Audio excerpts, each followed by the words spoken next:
Hi, everybody. My name is Monique Apodaca, and this is my personal introduction for Educational Leadership 853. So, some personal demographics about me. I am from a small town in Colorado called Pueblo West. It is actually west of a bigger city named Pueblo, so that's where we get our name from. I was born and raised here pretty much from 5 years old and forward.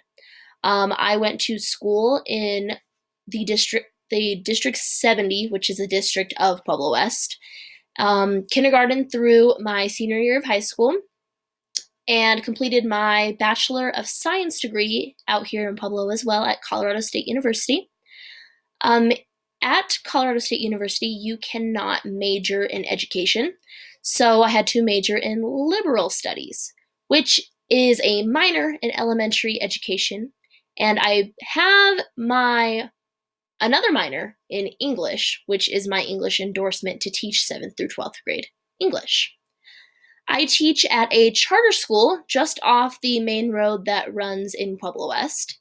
It is a K through 12 school, but I teach 3rd grade. And this is heading into the second semester of my second year teaching. So I am getting seasoned. I'm not quite there yet. But I also completed my student teaching at Swallows Charter Academy. Swallows Charter Academy, again, is a K through 12 school. Some cool things that I implement in my classroom are flexible seating. So I have bouncy balls, I have spring chairs, I have crates that kids sit on, I have a bench that runs along my back room. We utilize lap desks, clipboards. I only have 6 real desks in my classroom currently of 24 students. I also really enjoy cooperative learning and indirect instruction, and I generally do not have my students working alone, and it is never, ever dead silent in my room. I love when students work together. And a real fun fact about Swallows Charter Academy is we received the BEST grant this year to start building a new school. It is a $20 million grant, so it'll be a brand new K through 6 school. And in the following year, 2021, we are going to tear down our current school and create a brand new high school. So these are some pictures here. This was the very first viewing of what it's intended to look like when it's finishing, and here are some some construction updates about where we're at. So we have some walls going up, and the beams are placed inside already. So we're looking for that to open in August of this school year, 2020. So what is the school leader's role in maintaining an inclusive culture? And what does a school leader do if the culture doesn't exist? So I think all of these things apply to both of those questions. So what the school leader should be doing to maintain an inclusive culture is to model, develop, and monitor the school culture. Build relationships, and within this, you need to be building relationships and rapport with students and staff members. That way, staff members are building relationships and rapport with students. Students are doing the same with staff members. You need to also educate your staff on the laws in place for special needs, so our ESS students, our English language learners, so our EL students, and the gifted and talented students in your school. This also could coincide with offering training for those teachers and the support staff in your school. They might not know the laws in place, so you need to ensure that they do. And finally, you can adopt an inclusion policy for the school. I don't think the current school that I teach at has an inclusion policy, but I think it would benefit us greatly.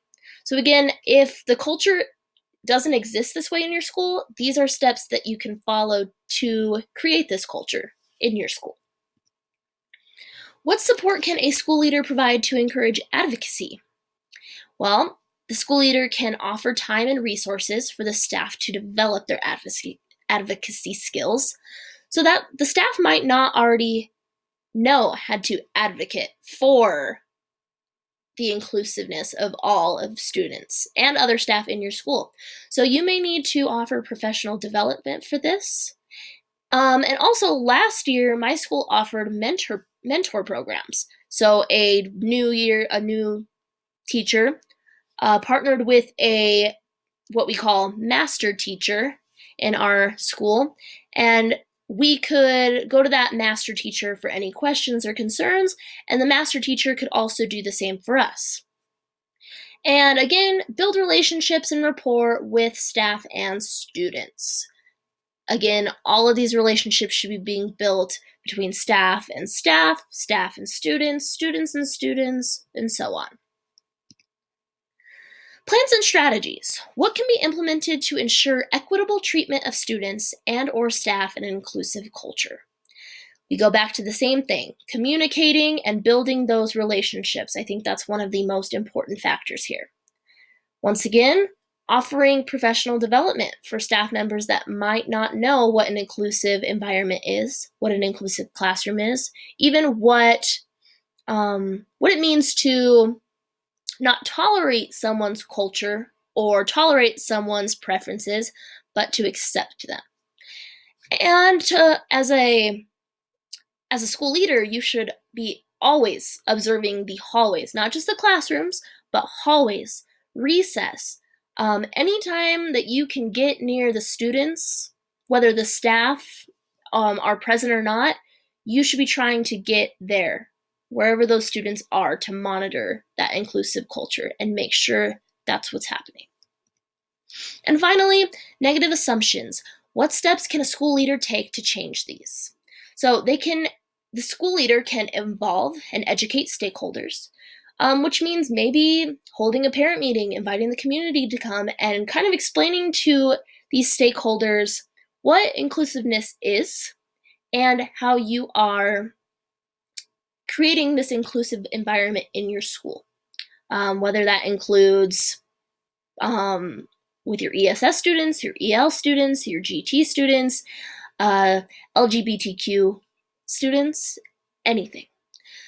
And also creating a positive learning community. And within creating this positive learning community, school leaders should also be evaluating that constantly.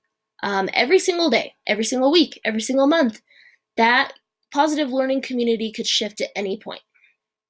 And school leaders need to be aware of that. And this is the end of my introduction for Educational Leadership 853. I'm looking forward to this course and looking forward to getting to know a lot of you. Thanks.